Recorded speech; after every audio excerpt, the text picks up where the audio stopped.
අයි අද අක්කලෑ බබාගේ බර්ත්ඩේ එකනේ මොනවා හරි හදලා දෙන්න පුළුවන්ද කියලා ඇහුවා අක්කා. ඈ සිට. ඔයා හදන පීසා එක ඒක නම් හොඳයි. ඒක හදුවම. ඒව නම් හදන්න පුළුවන් තමයි.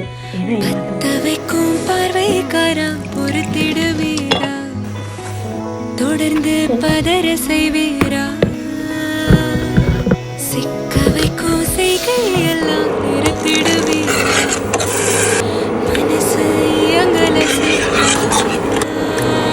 தாசா கிட்ட நெருங்குற லேசா நான் ஒருங்குற தூசா எட்ட போயிடுறா வெரசா வெரசா ராசா இது என்ன புதுசா வெக்கம் ஆச்சு சிறுசா கொஞ்சம் பார்த்து தொடு